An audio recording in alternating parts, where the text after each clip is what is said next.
Estimados socios amigos, les doy la bienvenida a nuestra charla número 15. Soy testigo que el doctor Rodríguez Mackay, quien nos acompaña hoy día, haciendo honor a su herencia británica, ha estado presente en la mayoría de estas charlas. El tema de hoy es apasionante debido a la influencia que ha tenido la reina Victoria en la historia moderna del Reino Unido. Fue ella un verdadero símbolo que trajo esplendor a su país. La suya fue una época de colonialismo en Australia, Nueva Zelanda, el protectorado de Afganistán, la ocupación de Birmania y, por supuesto, las colonias en el África y el impacto de los misioneros. Tiempos de las rutas marítimas y el poder en el mar.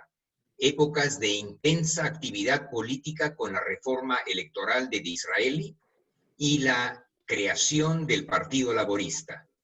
Los grandes cambios industriales con el ingreso de la tecnología y el comercio intenso.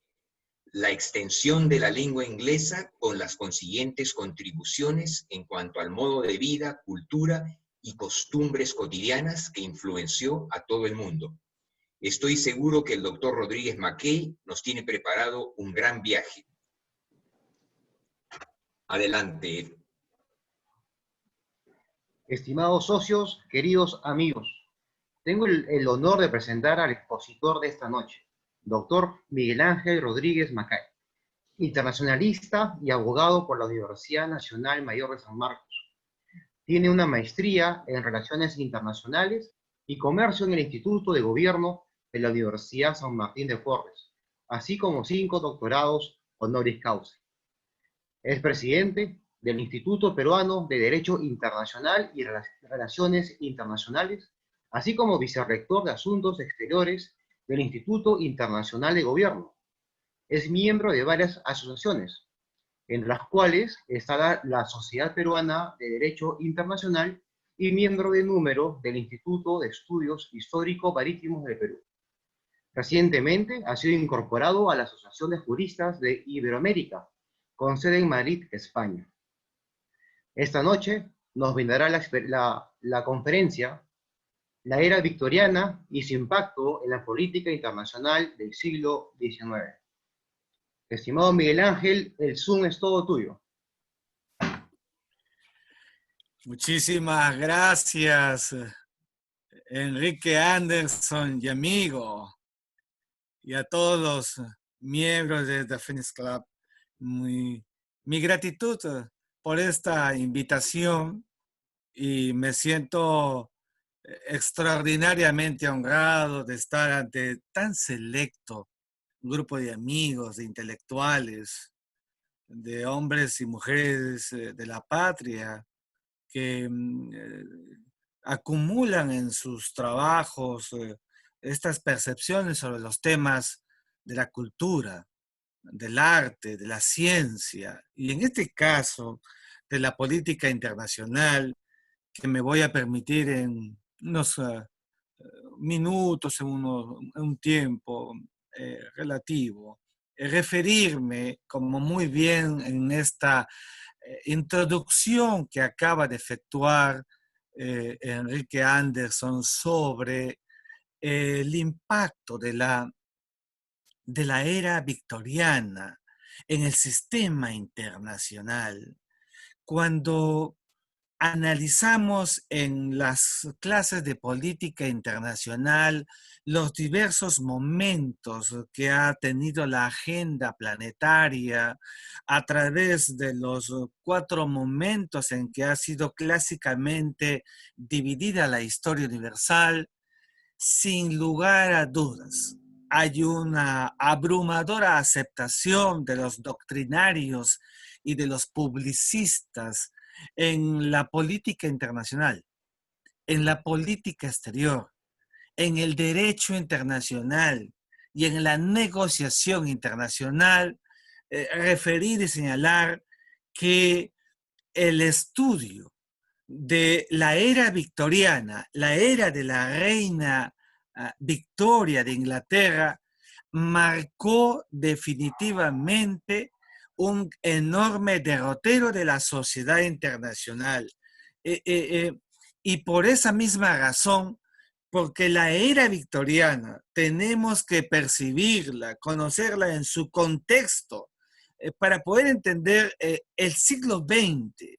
No se puede percibir, entender, analizar el siglo XX si no auscultamos el pasado inmediato de la centuria del ecumenismo británico, y tampoco se puede entender el resultado de cómo Inglaterra llega a ser el hegemón del sistema internacional si no hacemos una mirada retroactiva del sistema internacional. Yo no voy a referirme a un detalle de la vida internacional pretérita, anterior a la era victoriana, sino al momentum que produce el cambio cualitativo de la sociedad internacional a portas de la del XIX, es decir, el siglo XVIII, porque finalmente el siglo XVIII es el que va a producir el cambio cualitativo más importante que va a definir el siglo XIX. Me estoy refiriendo a la revolución industrial, los primeros pasos de la revolución industrial, la aproximación del cientificismo en una época en la que el alboroto intelectual estaba más bien concentrado en el acto contestatario de lo que había significado del siglo XVIII hacia atrás el absolutismo monárquico, la visión del derecho divino, la percepción de una sociedad internacional que dependía del rey, del emperador, y que en esa fase contestataria donde surgen los grandes pensadores y filósofos, y con ellos los buenos auspicios para la ciencia, aparece Montesquieu, Rousseau, Voltaire, Diderot, D'Alembert, y antes que ellos Hobbes, Locke. Toda esta vorágine intelectual internacional fue el mejor contexto para crear la posibilidad de un avance científico notable que marca la pauta de la segunda mitad del siglo XVIII, que fue evidentemente el invento de la máquina a vapor y que marcará el gran derrotero hacia adelante en Europa y por supuesto en Inglaterra, que es donde se produce el invento de la máquina a vapor, porque cambia la dinámica de una sociedad internacional fundamentalmente rural, como lo había sido todo el tiempo anterior. Si uno revisa la historia universal de los tiempos de Roma, de la Edad Media, de la Edad Moderna, es fundamentalmente rural. Una sociedad que pasa del sistema, por ejemplo, medieval, feudal, rural, a una sociedad por la revolución industrial, donde gracias a la máquina a vapor y los inventos consiguientes al proceso de ruralización al urbanismo. Y este cambio cualitativo geopolítico en Europa y en Europa fundamentalmente en Inglaterra, una sociedad enteramente ruralizada, con monarcas ruralizados, gran parte del tiempo lo pasaba en su castillo Enrique VIII y si no en el campo, y ahí vienen esas grandes historias y grandes aventuras que le han dado afán idílico a la sociedad inglesa, si no fuera por los grandes momentos de la epopeya rural o del bosque. Toda esa dinámica cambia por esta aparición de la máquina a vapor que enseguida va a originar que el mundo advierta la posibilidad de grandes avances científicos nunca antes vistos. Y esos avances científicos evidentemente estaban concentrados en lo que fue, por ejemplo, el desarrollo locomotor, el desarrollo del sistema ferroviario, nunca antes visto, por primera vez, para lo que hoy podría ser una comunicación por sistemas ferroviarios a bala, en esa época que vaya a 40 kilómetros de velocidad, un ferrocarril como el de 1829 entre Liverpool y Manchester, dejó anonadado a toda Europa, que seguía todavía en la época del ruralismo internacional. Y eso asumido como un proceso que vivifica una mirada de Inglaterra para el asombro internacional. Y con los ferrocarriles lo mismo pasa con los barcos a vapor, que empiezan a movilizarse de una manera extraordinaria. Todo este proceso es el que denota el clima en el que aparece la reina Victoria, 24 de mayo de 1819, su nacimiento, hija de Eduardo y de la duquesa de Kent, ambos en una etapa germinal de una Inglaterra que no vivía los estrepitosos momentos de Europa, que había sentido el impacto de la Revolución Francesa, de la aparición consiguiente de Napoleón Bonaparte, sus afanes imperiales, cuando ingresa en los demás países europeos, dominándolos, conquistándolos, como lo hizo con España, cuando obliga a abdicar a Fernando VII y lo recluye en Saboya, como lo hace en sus incursiones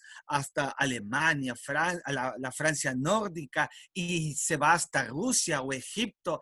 Esa etapa de los cúmulos europeos que buscaban incluso procesos para acabar con Napoleón Bonaparte, como fue el famoso Congreso de Viena de 1815, que acaba finalmente con Napoleón Bonaparte, esa vorágine internacional.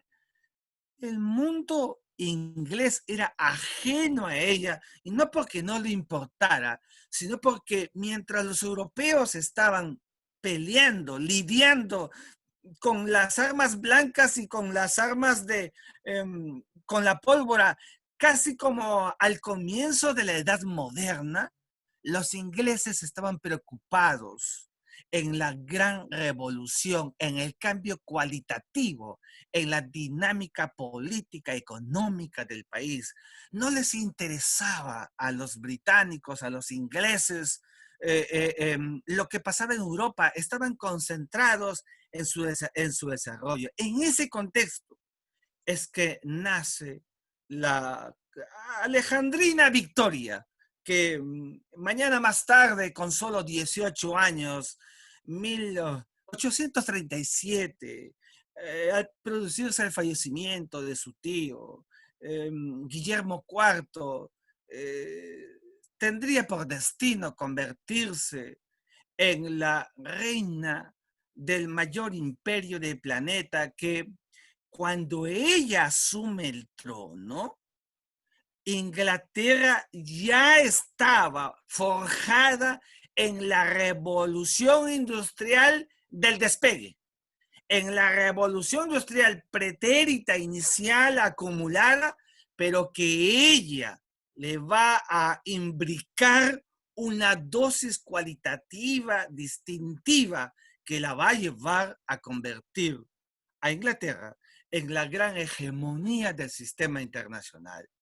Y mientras ella crecía, incluso los procesos revolucionarios en Europa de 1820, de 1830, de 1848, las preocupaciones germánicas, francesas, españolas, por los nacionalismos, la identificación, el reencuentro con el jus territoriale.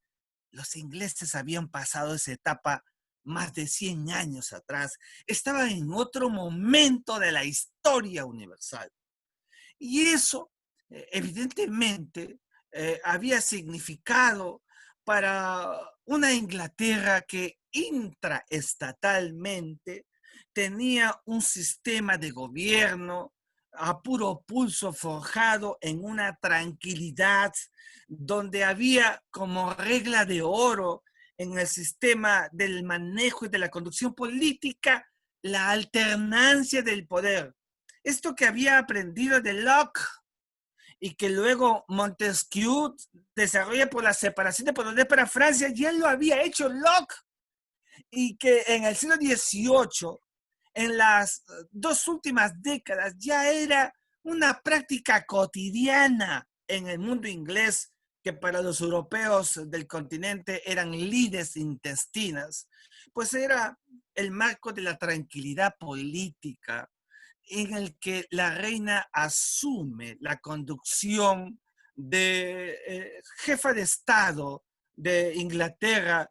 No hubo alboroto político, un statu quo para ella, que evidentemente una mujer que tenía, según la abrumadora cantidad de historiadores, carácter, una monarca con carácter, que incluso a su propia madre apenas asumido en su acto de entronización y preguntando a sus asesores que si podía o no hacer lo que a ella como reina le parecía, pues la primera medida que adoptó fue desalojar de su alcoba a la madre que le había acompañado en su proceso de crecimiento, de preparación para ser reina, porque no tenía una conexión, porque no tenía afinidades, porque no tenía una estrecha e íntima relación en la medida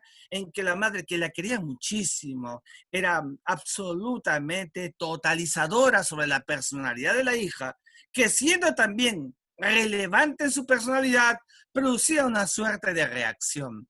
Y la reina Victoria, en consecuencia, le toca una etapa de procesos de crecimiento y de auge, donde con la inteligencia de todo monarca, deja que liberales y conservadores lleven las riendas del Estado de manera importante, de manera relevante, y ella, evidentemente, con su cuota monárquica, no era la cuota monárquica de hoy de la reina Isabel II, donde solamente hoy reina, pero no gobierna.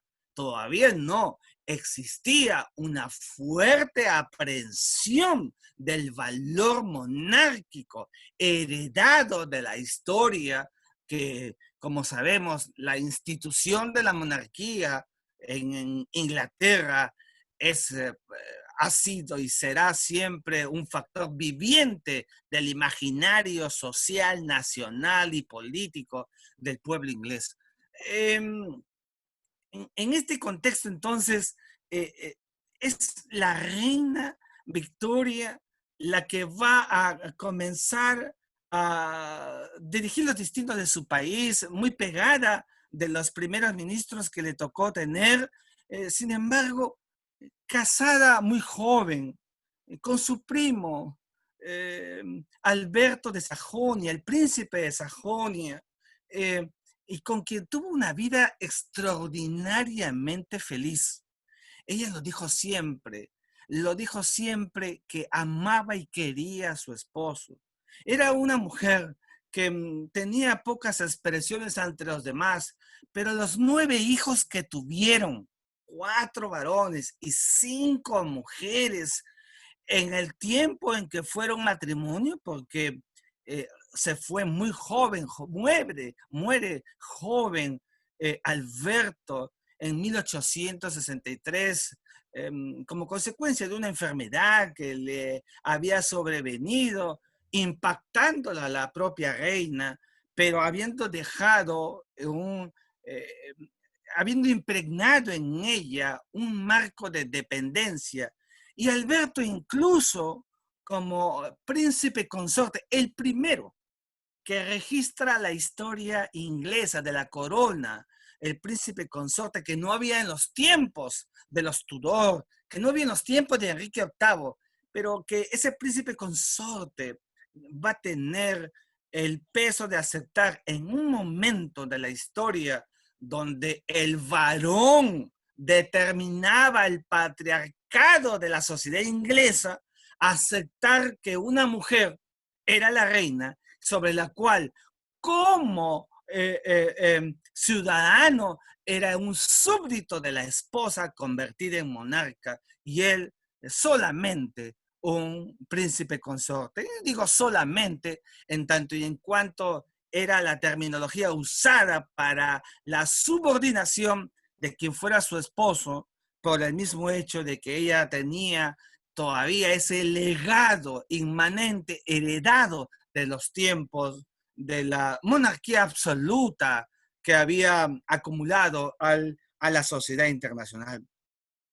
Pero la Inglaterra que ella ve y por los consejos de sus buenos asesores, es una Inglaterra que se dedica a la política internacional del aislamiento, o algunos llaman aislacionismo. Yo lo llamo del aislamiento, pero no es porque Inglaterra quiera ser paria en el sistema internacional.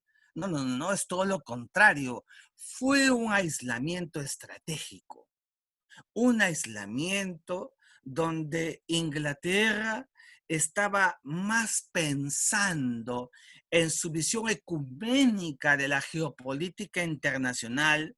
Eran los primeros momentos de las políticas dictadas por ella misma para la colonialización del sistema internacional versus una Europa pequeña ella, pero con gran retórica histórica, todavía sumergida.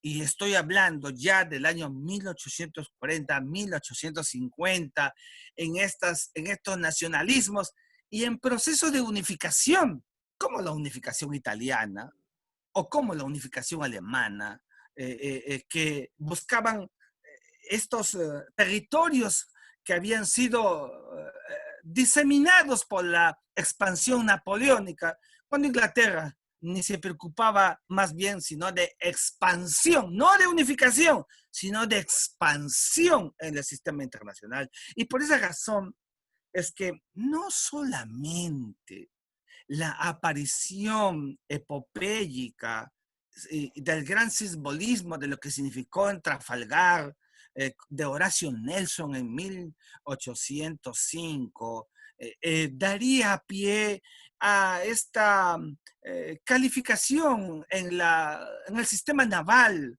internacional de la denominada Armada Invencible. Si no fue invencible además, porque Inglaterra durante prácticamente todo el siglo XX tiene que soportar guerras sobre las que sus cuestas marinas perfectamente ataviadas por flotas que no tenían parangón, no tenían ningún tipo de similitud. Era la hegemonía inglesa por el mundo entero. Y por esa razón, como muy bien ya ha referido Enrique, pues se producen todas las expansiones territoriales. Quizá la más notable, la más importante, la que va a determinar gran parte de la política internacional hindú en el siglo XX, sin duda alguna, es cuando en 1877 gobernaba el Perú el presidente Prado, Manuel Ignacio Prado, luego de que Manuel Pardi Lavalle fuera asesinado por el sargento Montoya saliendo del Congreso de la República, aquel 26 de octubre de 1876. En 1877, en ese momento, era coronada emperatriz de las Indias.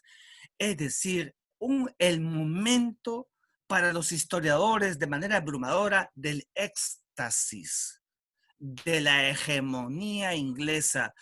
Según los cálculos hasta ahora hechos en el derecho internacional comparado, en la política internacional comparada, no existe ningún pico, ni en los tiempos de Persia, ni en los de Alejandro en el Peloponeso, ni en los de Egipto de Tutankamón o de Tutmosis IV, ni la de Roma de Justiniano, ni la del Carlomagno de la Edad Media, ni la de Carlos I de España, ni siquiera en la de Felipe II, cuando asumió el control de la Casa Borbónica española.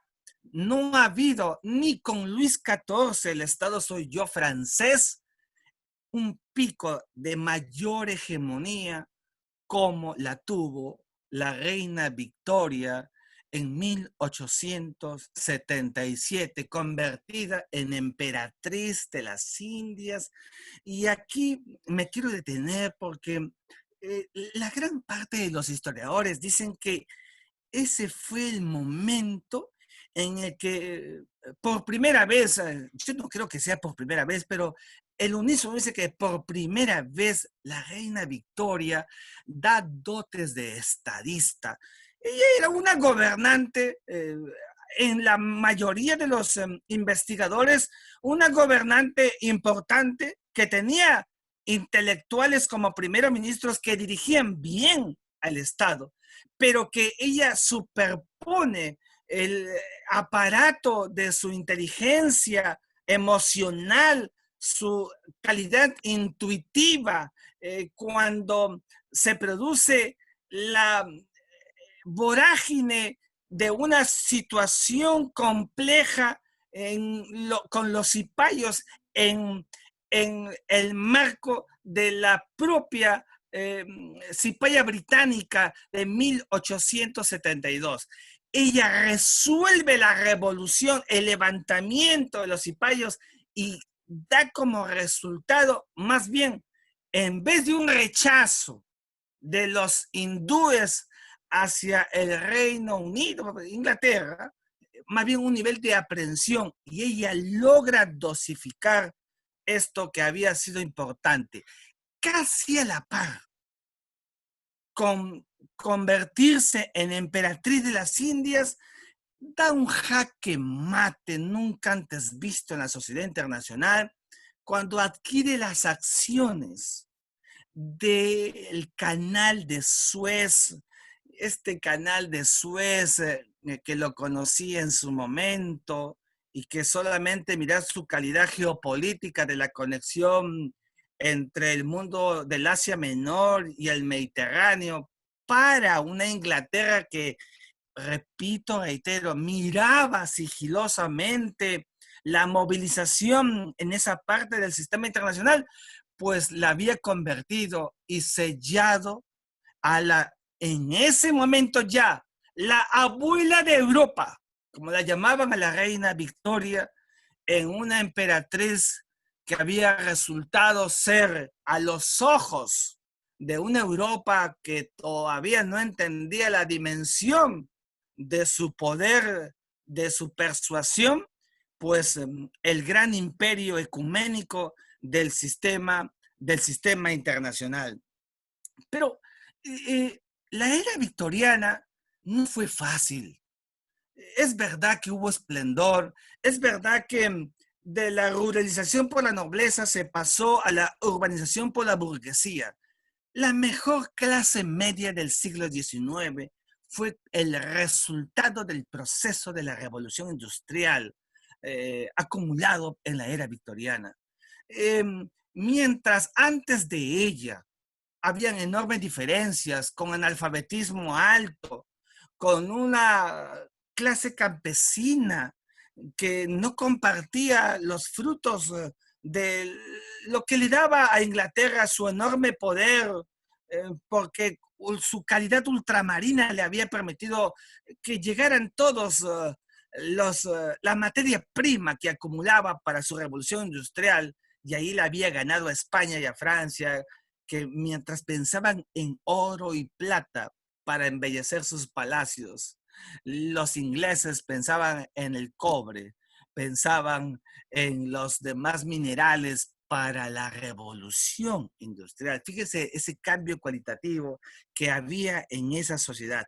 Sin embargo, la revolución industrial, la segunda de ellas, la que aprende el éxtasis inglés durante el gran impacto de la sociedad internacional, pues tuvo que corregir una merma que se había producido al interior de la sociedad, es decir, las grandes diferencias en los salarios, en el tema laboral, como consecuencia de la aparición de la revolución industrial, aparecen los grandes científicos, los utópicos como Saint-Simon, o los científicos como Marx o como Engels, que van a establecer estas cuotas diferenciadoras, llamando la atención por la plusvalía. Eso generó que se produjeran los grandes sindicatos en Inglaterra. La era victoriana, a diferencia de Europa, que no pudo controlar a los sindicatos, la era victoriana los supo de manera cautelosa afianzar, mitigar los estragos de un espacio que miraban las diferencias por las ganancias que producía rápidamente el proceso de la industrialización, acumulando para ello la mejor clase media. Los campesinos empiezan a gozar de las prebendas del usufructo que daba la revolución industrial, dejan de ser campesinos y se constituyen eminentemente en urbanos. Y es la época en la que la sociedad inglesa invierte mucho, siempre lo digo en mis clases, eh, que son muy importantes recordar la era victoriana, invierte mucho en la educación, como nunca antes.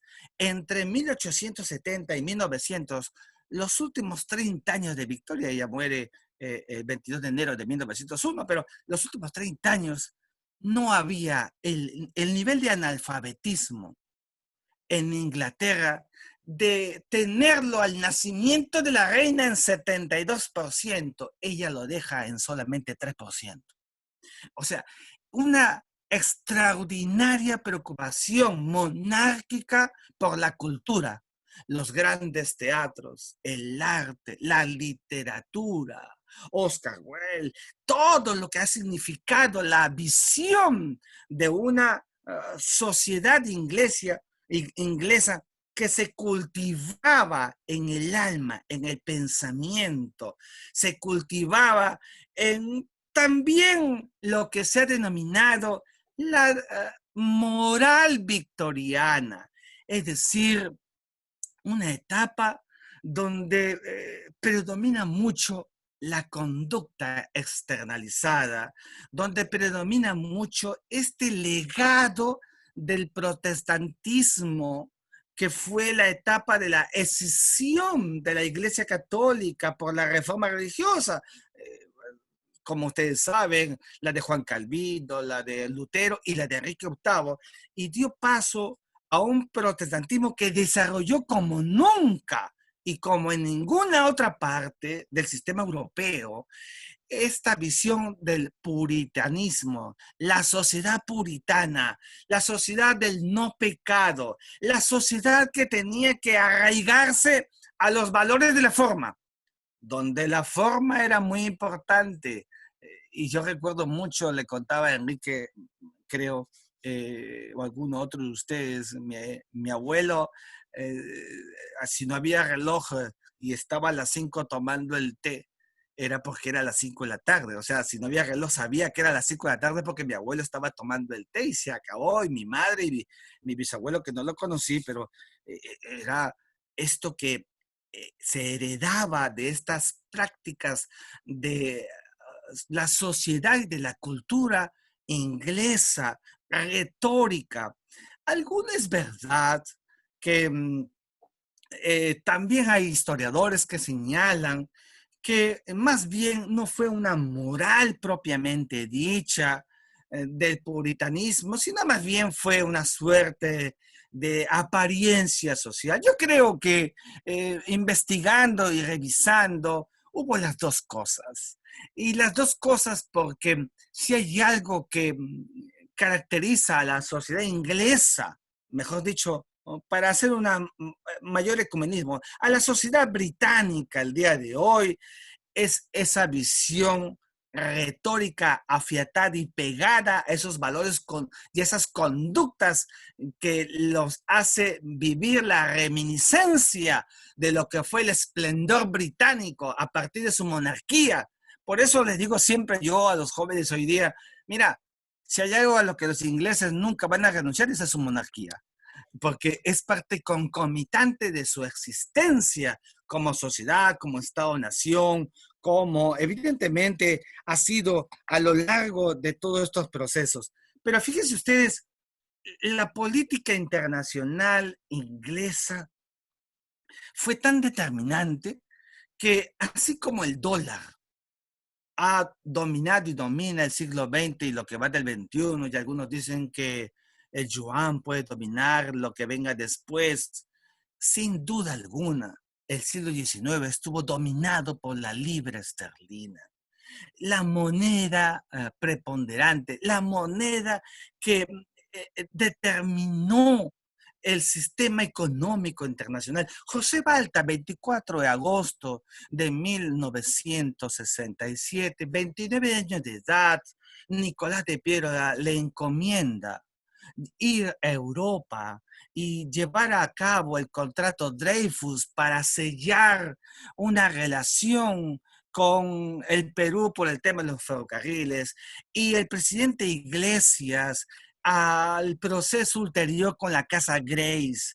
Es decir, una visión totémica de una Inglaterra que le había ganado el partido primero a toda la Europa continental, con la que tuvo históricas rivalidades como con la sociedad germánica, como no, y con la sociedad germánica, la histórica sociedad germánica que en algún momento Winston Churchill tiene que decir sangre, sudor y lágrimas cuando se venía la decisión de Hitler de el bombardeo sobre Londres y todo el proceso que ha habido con una Europa que miraba con envidia el proceso como Inglaterra estaba solamente cruzando el Canal de la Mancha a más de 60, 70, 80 años de diferencia. Era asombroso. Y el asombro de que los inventos como la máquina a vapor, como la famosa, el aparato Morse que dio origen a la clave Morse para las comunicaciones y tantos otros inventados por Inglaterra, la constituyeran evidentemente en la sociedad internacional que fuera la metrópoli del sistema global planetario. Cuando Victoria llega a la longevidad de su vida, había logrado que Inglaterra acumulara su desarrollo.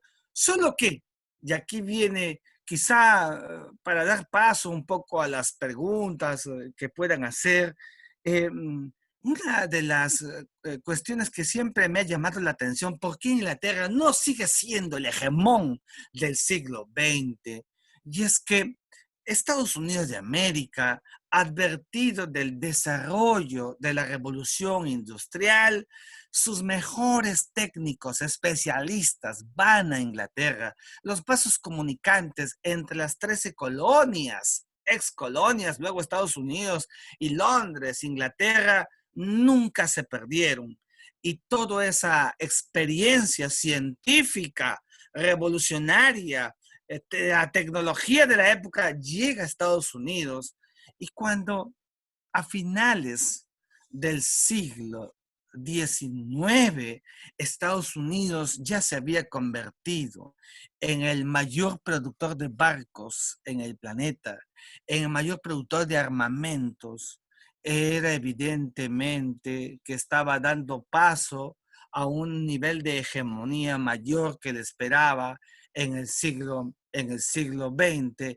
Inglaterra seguía todavía viviendo de ese de esa gloria en la que la prosperidad de la era victoriana la había dejado, pero todavía la huella de ese importante flujo que había hecho Inglaterra se ve con el final de la revolución, digo, de la Primera Guerra Mundial, donde se establecen el mandato británico de la Palestina, el mandato británico sobre el Medio Oriente. No fue sino una consecuencia de eso que había significado la edad de oro del esplendor inglés durante el siglo XIX. Por esa razón es que la era victoriana debe ser vista como uno de los episodios de la historia universal que es la causa de las tecnologías del siglo XX.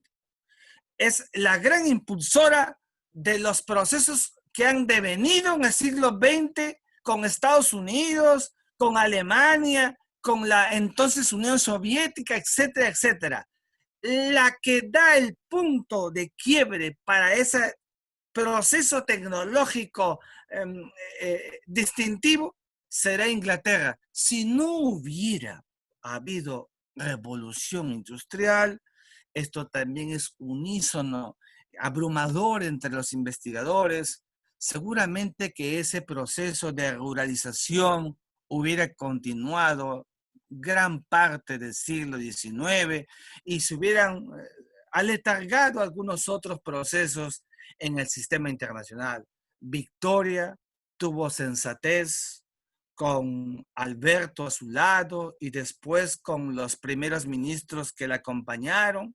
Y fue una mujer extraordinariamente lúcida, que no era de extravagancias, sino más bien de circunspección, de discreción. La caracteriología de ella denotaba el perfil para cualquier mujer inglesa. Todas querían imitarla, todas querían vestirse como ella. No era una reina ególatra, sabía su lugar y sus espacios, reconocía sus falencias, sus vulnerabilidades.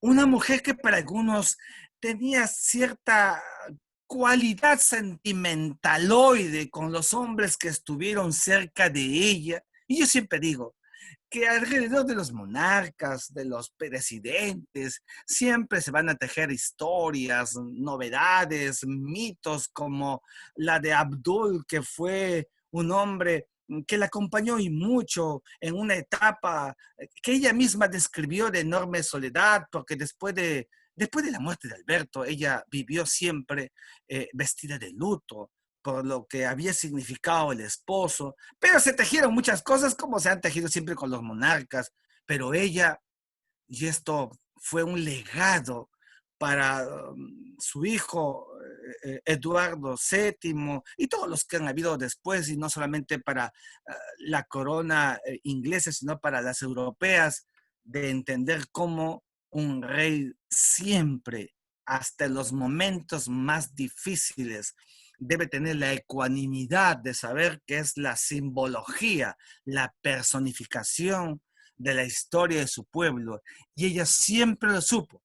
Las institutrices que tuvo a la mano cuando se fue preparando, cuando a los 10 años de edad le dijeron que Jorge III no iba a tener descendencia y que lo mismo que Guillermo III, que Guillermo IV, pues ella a los 10 años tomó conciencia de que iba a ser la futura reina de Inglaterra.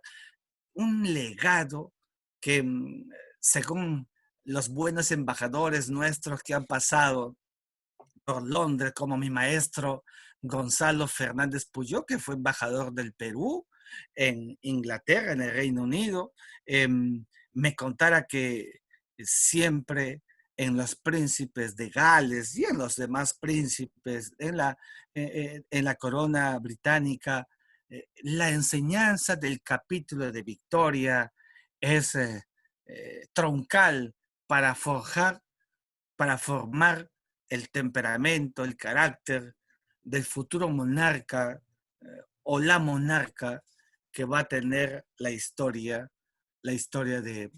del Reino Unido de Inglaterra.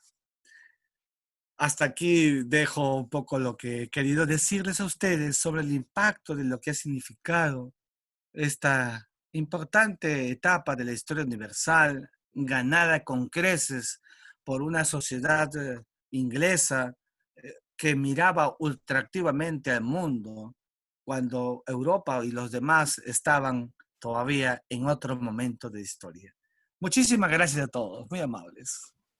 Estimado Miguel Ángel, muchísimas gracias por tu brillante exposición, lo cual nos ha ayudado a confirmar que este periodo, esta segunda mitad del siglo XIX, marcó un antes y un después, tanto en las relaciones internacionales como en temas tan cotidianos como la moda, los deportes y la cultura. Hay unas preguntas que han sido escritas en el chat, voy a proceder a leer algunas. Eh, la primera la hace Arturo Garro. ¿Cómo la guerra del opio marcó la política exterior victoriana?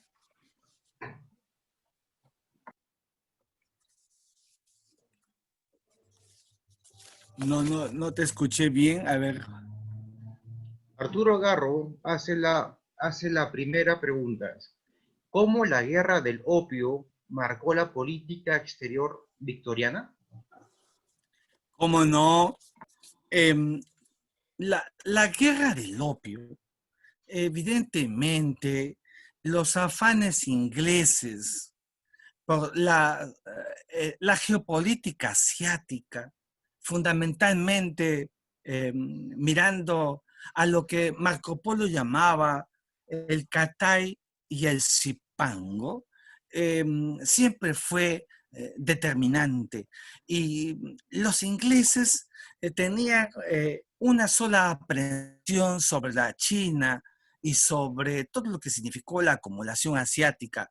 Lo mismo le pasó con la India, acumulación de materias primas para llevarlas a Londres y llevar adelante la revolución industrial. La guerra del opio fue una guerra, que marcó una etapa importante de la sociedad internacional asiática y donde evidentemente la conceptualización que tenía Inglaterra era más bien ingresar en una etapa de cumplimiento y de buscar un statu quo que le permitiera no distraer su objetivo fundamental. Lo mismo le va a pasar en el África con las visiones de las acumulaciones que había en las colonias africanas, todas y cada una de ellas para Inglaterra en el fondo significaba la no distracción de que ninguna de las guerras, ni la del opio ni otras, pudieran distraer el objeto central por el cual se había entendido la visión de la política internacional ultramarina que había desarrollado Inglaterra. Muchas gracias. Arturo Garro continúa con la siguiente pregunta. La reina Victoria es conocida como la abuela de Europa. ¿Cómo el arreglar uniones matrimoniales entre sus hijos con casas reales europeas influyó en la política exterior inglesa? Esa es una muy buena pregunta porque para la reina Victoria, que creció con emparentamientos europeos. Por ejemplo, la reina Victoria hablaba el alemán hasta los 10 años de edad, donde recién empieza a forjarse muy bien en el inglés. Tenía primos en Europa. Gran parte de los familiares de ella eran los monarcas de Europa. Y esto la llevó a ella a mirar las contiendas geopolíticas en Europa casi como si fueran enfrentamientos domésticos familiares. Y la preocupación de ella era exactamente la misma que la que tenían sus padres, emparentar con las casas reales para asegurar esta suerte de el legado de la permanencia de la corona entre las cuotas familiares. Y esa no era evidentemente una práctica monopólica de la reina Victoria ni de los ingleses, era también una práctica europea. Carlos I de España era al mismo tiempo emperador de Alemania, casado con su esposa, que era Catalina, que era española, y así todos los que tenían, lo mismo pasa con la casa borbónica, cuando de Habsburgo pasa a ser borbónica de España a Francia. Los ingleses era lo mismo. En ese momento en que la Europa estaba con los reinos reacomodándose por lo que había hecho Napoleón Bonaparte, pues casi todos eran los parientes de, de la reina, y ella, en sus hijos, también preocupada por casarlos con los futuros monarcas que eran príncipes de las casas todavía importantes en la Europa del siglo XIX. Muchas gracias. Hay otra pregunta de Luis Lainez, que nos dice, buenas noches. ¿Cómo puede darse una especie de dicotomía al ser el imperio más grande del mundo y encontrarse a la vez en aislacionismo? Lo que pasa, muy buena pregunta, muchas gracias. Lo que pasa es que el aislacionismo fue estratégico, porque si Inglaterra se hubiera metido en los intereses de Europa, hubiera perdido tiempo. Y la experiencia de la revolución industrial, la misma revolución industrial, la llevó a autoapartarse de Europa, porque se había dado cuenta que su desarrollo era tan simétrico y geométrico, mientras figurativamente Europa seguía en la era de las cavernas, ya Inglaterra estaba en una era sideral. Y por esa misma razón era que a ella y a Inglaterra solo le interesaba la acumulación de riquezas del mundo entero. No miró Europa, los europeos solo miraban el continente. Por eso yo le decía a algunos amigos de la Unión Europea en algún momento, el problema es que ustedes se han visto solamente una mirada a Schengen, nada más, y no se han visto como lo había hecho Inglaterra.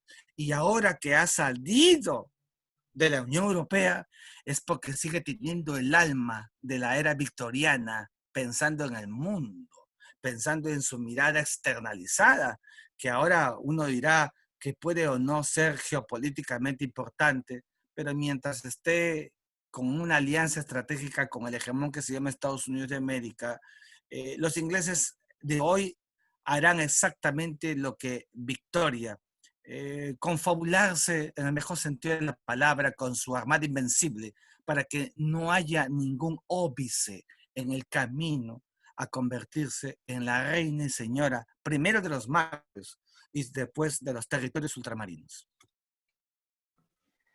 Muchas gracias, Miguel Ángel. Hay una pregunta que nos la deja Felipe Aguirre.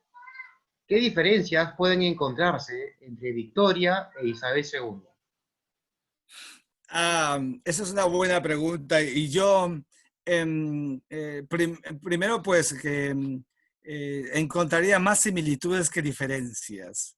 Incluso en algún momento cuando estaba contando los tiempos de reinado, claro que Isabel ya tiene 68 años de reina, pero a Isabel le toca desde 1952 una Inglaterra postcolonial, una Inglaterra que tiene que acostumbrarse al gran proceso de la descolonización que siguió a la Segunda Guerra Mundial, mientras que la era victoriana fue extraordinariamente colonialista.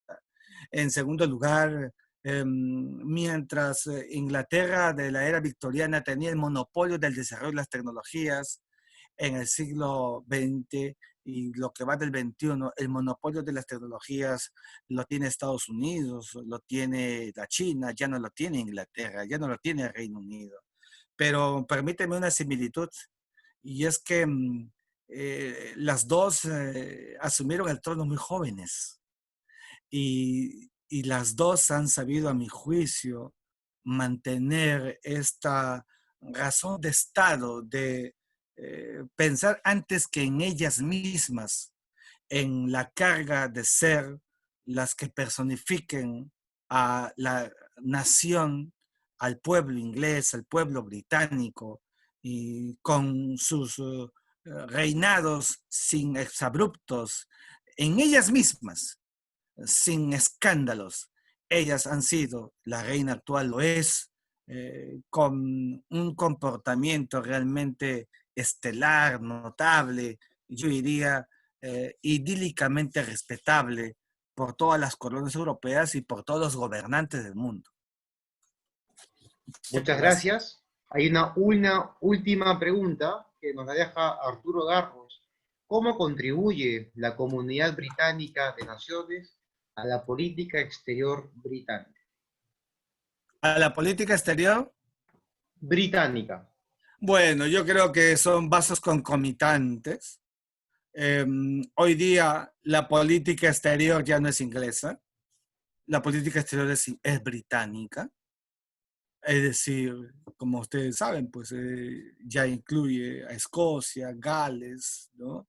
Irlanda del Norte, y la visión de la mancomunidad de naciones que ha sido la consecuencia de este enorme legado que devino el siglo XIX con la era victoriana y que el día de hoy, guste o no guste, y aquí lo digo como profesor de política internacional, como lo que he dicho todo, ¿no? Pero digamos con una opinión bastante personal, en el siglo XXI, ¿no? En el que deberíamos más bien pensar en los procesos de la interdependencia. La fuerza de Inglaterra, del Reino Unido, la fuerza histórica, todavía le sigue dando ese sopeso como para poder advertir, como lo dijo la embajadora del Reino Unido que estuvo la semana anterior o hace 2 semanas, de hacer respetar los acuerdos a los que llegó con China sobre Hong Kong.